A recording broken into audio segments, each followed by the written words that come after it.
السلام علیکم ورحمۃ اللہ وبرکاتہ. الحمد للہ رب العالمین والعاقبۃ للمتقین والصلاة والسلام علی رسولہ الامین. اما بعد فاعوذ باللہ السمیع العلیم من الشیطان الرجیم. رب اشرح لی صدری ویسر لی امری واحلل عقدۃ من لسانی یفقہوا قولی.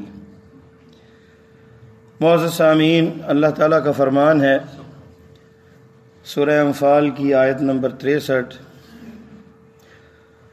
لو انفقت ما فی الارض جمیعا ما الفت بین قلوبہم. اگر آپ زمین میں جو کچھ بھی ہے سب خرچ کر دیں تو آپ ان کے دلوں میں تالیف اور محبت اور قربت نہیں لا سکتے.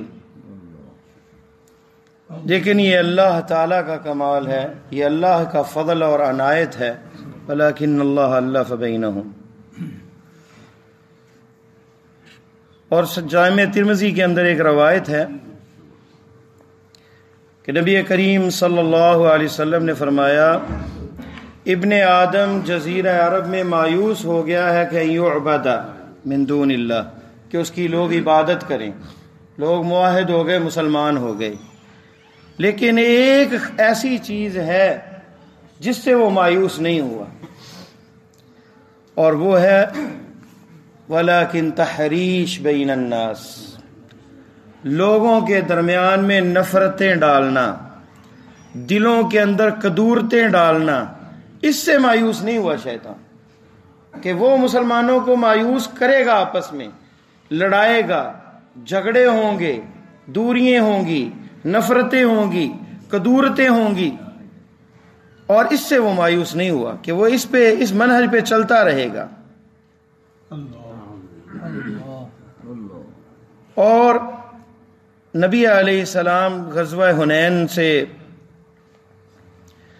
حنین کا واقعہ آپ کے علم میں ہوگا. اللہ تعالیٰ نے قرآن میں ذکر کیا ہے، یوم حنین اذ اعجبتکم کثرتکم، اور وہ حنین کا دن یاد کرو جب تمہاری کثرت تمہیں بھانے لگی اور تم کہنے لگے آج تو ہم بڑی تعداد میں ہیں، بدر میں تھوڑے تھے، آج بڑی تعداد میں ہیں. لیکن اللہ تعالیٰ نے کیا کہا کہ وہ کثرت تمہیں فائدہ نہ دی. یہ بات کرنے والے اور کہنے والے کون تھے؟ انصار، صحابہ کرام. یہ صحابہ کرام تھے، اور پھر بھی اللہ کی طرف سے پکڑ آئی کہ وہ کمین لگا کے بیٹھے ہوئے تھے. جب صحابہ کرام پہنچے انہوں نے تیروں کی بچھاڑ کر دی، سب الٹے قدم بھاگے. اللہ کے رسول صلی اللہ علیہ وسلم ڈٹے رہے اور کہا، انا ابن عبد المطلب، میں عبد المطلب کا بیٹا ہوں. اور وہاں پھر آپ نے لوگوں کو آوازیں دی کہ انصار کہاں ہیں اور فلاں کہاں ہیں. پھر لوگ دوبارہ اکٹھے ہونا شروع ہوئے آپ کے قریب، اور پھر دوبارہ حملہ ہوا اور اللہ تعالیٰ نے فتح نصیب فرمائی. ہزاروں اونٹ اور بکریاں ملی، اور مسلمان جو نئے مسلمان ہوئے تھے، جو کل مکہ کے اندر آپ کے خلاف لڑنے والے تھے، اب یہ نئے مسلمان ہوئے تھے، یا کچھ ان میں اسلام کے قریب تھے اور مسلمان ہونا چاہتے تھے. تالیف قلبی کے لیے آپ نے انہیں سینکڑوں اونٹ اور بکریاں دی، اور انصار کو کچھ بھی نہ دیا. انصار کے دلوں کے اندر جو ہے نا، وہ محسوس کیا انہوں نے کہ ہم نے اللہ کے نبی صلی اللہ علیہ وسلم کا ساتھ دیا، ان کی قوم والوں نے انہیں نکالا، اور ہم نے ان کی نصرت اور مدد کی، اپنے گھر انہیں دیے، اور آج جب مال غنیمت جو ہے وہ تقسیم ہونے لگا ہے تو اس میں جو ہے اللہ کے رسول صلی اللہ علیہ وسلم انہیں نواز رہے ہیں، ہمیں کچھ نہیں ملا. سعد ابن معاذ رضی اللہ تعالیٰ عنہ اللہ کے نبی صلی اللہ علیہ وسلم کے پاس آ کے بولے اور کہا کہ قوم ایسی بات کر رہی ہے. فرمایا، سعد ابن معاذ تم؟ کہنے لگے کہ میں بھی اپنی قوم کا ایک فرد ہوں. آپ نے کہا ان کو خیمے میں اکٹھا کرو. خیمے میں کے اندر اکٹھا کیا گیا. اللہ کے نبی صلی اللہ علیہ وسلم نے کہا کہ تم یہ سوچتے ہوگے کہ میں مکہ سے آیا، تم لوگوں نے میری نصرت کی، میری مدد کی، مجھے گھر دیا، جہاد کے اندر اپنا خون بہایا اور میرا دفاع کیا اور میرے ساتھ لڑے. یہ سب کچھ ٹھیک ہے، لیکن یہ بھی تو جانو کہ تم جو ہے پہلے تمہارا کیا حال تھا، کہ تم دشمن تھے ایک دوسرے کے، اور اللہ تعالیٰ نے تمہیں بھائی بھائی بنا دیا. تم پہلے جاہلیت میں تھے، اب اسلام کی روشنی سے متعارف ہوئے، اب محبت کرنے والے آپس میں بن گئے اور بھائی بھائی بن گئے. اور پہلے انصار اور مہاجرین، یہ تو لقب بھی بعد میں آیا. اللہ کے نبی صلی اللہ علیہ وسلم نے جب ہجرت کی تو آپ نے انہیں کہا کہ اللہ تعالیٰ نے کنتم ضلالا، تم گمراہ تھے، اللہ تعالیٰ نے میرے ساتھ تمہیں ہدایت نصیب کی اور تم یہ تھے. اللہ کے نبی صلی اللہ علیہ وسلم نے یہ باتیں گنائی انہیں، اور سب سے جو بڑی بات کی یہ سننے والی، کہنے لگے کہ اے انصار، اگر میری قوم ایک وادی میں ہو، دنیا والے کسی ایک وادی میں ہو اور انصار ایک وادی میں ہو، تو میں اس وادی کو اختیار کروں گا جس میں انصار ہیں. لوگ بھیڑ بکریوں کو لے کے جا رہے ہیں اپنے گھروں میں، اور انصار تم اللہ کے رسول صلی اللہ علیہ وسلم کو اپنے ساتھ لے کے جا رہے ہو. اس سے بڑی کیا سعادت ہو. انصار کی آنکھوں سے آنسو نکلنے لگ گئے، سارے رونے لگ گئے، کہنے لگے رضینا برسول اللہ صلی اللہ علیہ وسلم، ہم راضی ہو گئے اللہ کے رسول صلی اللہ علیہ وسلم کو پا کر. یہ مال و دولت کیا حیثیت رکھتا ہے؟ یہ وہ پیغمبر اعظم ہیں، امام الانبیاء ہیں، سید الاولین والآخرین ہیں، پیارے حبیب صلی اللہ علیہ وسلم جن کو ان کا ساتھ مل جائے اور کیا چاہیے. گمراہی سے اسلام کی دولت مل گئی، گمراہ تھے ہدایت مل گئی، جہنم کے راستے پہ چل رہے تھے جنت کے راستے پہ چلنے لگ گئے، مشرک تھے موحد بن گئے، جاہل تھے علم والے بن گئے. تو یہ ساری سعادتیں کس سے ملی؟ اللہ کے رسول صلی اللہ علیہ وسلم سے. یہ مال و دولت کیا حقیقت ہے اس کی؟ مال و دولت کے بارے میں تو نبی علیہ السلام نے فرمایا، اللہ کے ہاں اگر اس دنیا کی مال و دولت کی، اس دنیا کی قدر ہوتی ایک مچھر کے پر کے برابر، تو ایک کافر کو ایک گھونٹ پانی میسر نہ آتا. ایک دفعہ آپ صحابہ کے ساتھ ایک بکری کا بچہ مردہ کان کٹا ہوا پڑا، آپ نے اٹھایا، کون لے گا اس کو؟ فرمایا نبی اللہ یہ تو عیبدار ہے اور مردہ ہے، یہ زندہ ہو تو کوئی نہیں خریدے گا. فرمایا للدنیا اہون عند اللہ من ہذی، اللہ کے ہاں دنیا اس سے بھی ذلیل ہے جتنا یہ بکری کا بچہ معیوب اور مرا ہوا تمہارے ہاں جو ہے بے وقت ہے. تو یہ دنیا کی خاطر لڑائیں اور شیطان آپس میں دوریاں ڈال دیتا ہے. ایک آخری حدیث سنا کے بات ختم کرتا ہوں. نبی کریم صلی اللہ علیہ وسلم نے فرمایا ابھی ایک آدمی آئے گا اور وہ آدمی جو ہے نا جنتی ہے. پھر دوسری دن فرمایا کہ ایک آدمی یہاں سے آئے گا وہ جنتی، وہی آدمی وضو کر کے اپنے وضو کے جو ہے چھینٹے وہ جھاڑ رہا اور جوتا اپنی بغل میں دبائے ہوئے. عمرو بن عاص جو ہے وہ ان کے پاس چلے گئے. 3 دن جب آپ نے بشارت دی کہ اس کا عمل دیکھوں کون سا عمل ہے، یہ شوق ہوتا تھا. آج ہمارے لوگ جو ہے نا جاسوسی کرتے ہیں کہ اس کا کاروبار کیسے چلتا ہے، ذرا پتا کروں میں پیسے کہاں سے آتے ہیں. انہیں شوق تھا جنت کی بشارت ملی ہے، ان کا عمل دیکھوں کون سا نیک عمل کرتے ہیں تاکہ میں بھی وہ عمل کرنے والا بن جاؤں.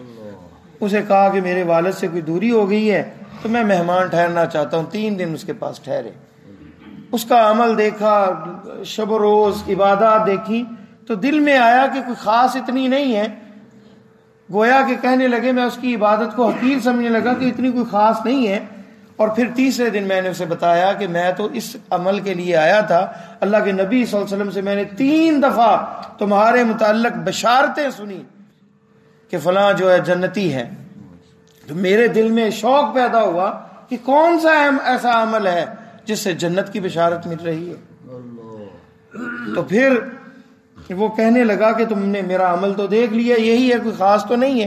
جانے لگا تو اسے آواز دی، کہاں ایک خفیہ عمل ہے، ایک خفیہ عمل ہے ایسا کہ جس کا لوگوں کو پتہ نہیں چلتا. وہ یہ ہے کہ جب میں رات کو سوتا ہوں اپنے دل کو صاف کر کے سوتا ہوں، کسی مسلمان کے بارے میں کینہ بغض نہیں رکھتا، کسی مسلمان کے بارے میں کینہ اور بغض نہیں رکھتا، دل کو صاف کر کے سوتا ہوں.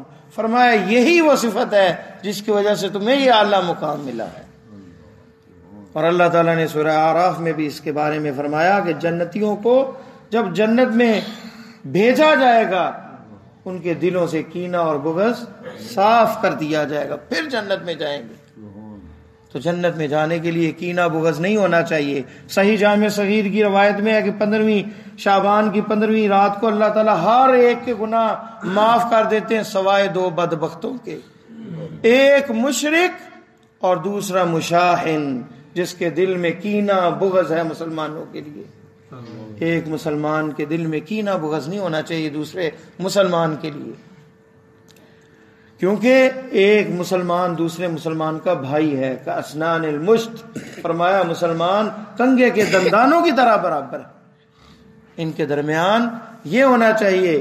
فرمایا مثل المؤمنین فی توادہم وتراحمہم، مسلمانوں کی مثال اپنی محبت اور اپنے رحم دلی کے اندر ایسے ہے کمثل الجسد الواحد، گویا ایک جسم ہے، اذا اشتکا منہ عضو تداعى له سائر الجسد بالحمى والسحر، ایک عضو میں درد ہو، آپ کا داڑھ درد ہو، سارا رات آپ بے چین رہیں گے، پورا جسم جو ہے تڑپے گا، نیند نہیں آئے گی، ٹانگ میں درد ہے، کہیں بھی درد ہے، بے چین اور بے قرار ہو جائیں گے۔ کیا ہمارا یہ حال ہے؟ ایک مسلمان کو تکلیف ہو ہم خوش ہوتے ہیں، یا ہمارا بھی اضطرابی کیفیت ہوتی ہے اور تکلیف ہمیں ہوتی ہے کہ مسلمان کو تکلیف ہے؟ ہم دور ہو چکے ہیں دین سے، ہم دین سے دور ہو چکے ہیں۔ اللہ کے نبی صلی اللہ علیہ وسلم کے پاس ایک صحابی آیا اور کہا متی الساعہ، قیامت کب ہے؟ فرمایا ماذا اعددت لها، قیامت کی تیاری کیا کی ہے؟ کہا تیاری تو کچھ نہیں، ولکنی احب اللہ ورسولہ، میں اللہ اور اس کے رسول سے محبت کرتا ہوں۔ فرمایا المرء مع من احب، بندہ اسی کے ساتھ ہوگا جس سے اس کو محبت ہوگی۔ اور یہاں سے ہمیں سمجھنا چاہیے کہ نیک لوگوں سے محبت کرنی چاہیے، اور نیک لوگ کون ہیں؟ علماء ہیں، دین کا کام کرنے والے ہیں، طالب علم ہیں، یہ ان سے محبت ہونی چاہیے، ان سے محبت ہونی چاہیے، کیونکہ فرمایا کہ جو معلم الناس ہے، ایک عالم جو ہے اس کو وہی فضیلت حاصل ہے جو ستاروں پہ چاند کو حاصل ہے، جس کے لیے چونٹیاں اور سمندر میں مچھلیاں بھی دعا کرتی ہیں۔ علم جو ہے بہت بڑی فضیلت ہے۔ اور امام شافعی کیا کہا کرتے تھے؟ لست بصالح ولکنی احب الصالحین لعل اللہ یرزقنی بالصلاح، لعل اللہ یرزقنی الصلاح، میں نیک تو نہیں ہوں، یہ امام شافعی ہیں، تواضعاً کہہ رہے ہیں، لیکن میں نیک لوگوں سے محبت کرتا ہوں، شاید مجھے بھی نیکی مل جائے۔ تو نیکوں کی صحبت جنت میں جانے کا باعث بنے گی، سفارش کریں گے جنت میں لے جانے کے لیے۔ اور عام بندے کی نفرت مسلمان کی جائز نہیں، ایک عالم دین اور دیندار امام یا طالب علم سے جو نفرت کرتا ہے اس کا کیا حال ہوگا، اس کو اللہ کے ہاں کیا وہ جواب دے گا۔ ایک عام مسلمان کے لیے محبت ہونی چاہیے اور نفرت نہیں ہونی چاہیے۔ اور اہل علم کا جو خون ہے، گوشت جو ہے، علماء کہتے ہیں مسمومہ، جو غیبت کرتا ہے اہل علم کی، علماء کی، ان کا گوشت زہریلا ہے، جو چغل خوری سے وہ گوشت کھاتا ہے وہ ہلاک ہو جاتے، ان کی زندگی تباہ ہو جاتی، اور تاریخ شاہد ہے۔ اس لیے بھائی میرے، شیطان کا یہ پہلا وار ہوتا ہے کہ لوگوں میں دوریاں پیدا کرے، عبادات برباد ہو جائیں، 2 مسلمان 3 دن تک بات نہ کریں، ان کی نماز سر سے اوپر نہیں جاتی۔ تو اللہ تعالیٰ سے ہمیشہ عافیت مانگیں، دلوں کو صاف رکھیں۔ قرآن نے ہمیں یہی بتایا ہے کہ ہم یہ دعا مانگتے رہیں، ربنا اغفر لنا ولاخواننا الذین سبقونا بالایمان ولا تجعل فی قلوبنا غلا للذین آمنوا، اے اللہ ہمیں بھی معاف کر دے، سابقہ مومنین کو بھی، اور ہمارے دلوں میں ذرا غل اور کینہ بغض نہ رہے۔ یہی ہم دعا کرتے ہیں۔ اللہ سے دعا ہے کہ اللہ میرا اور آپ کا خاتمہ ایمان پہ فرمائے، ہمارے دلوں سے کینے اور بغض نکال دے اللہ تعالیٰ۔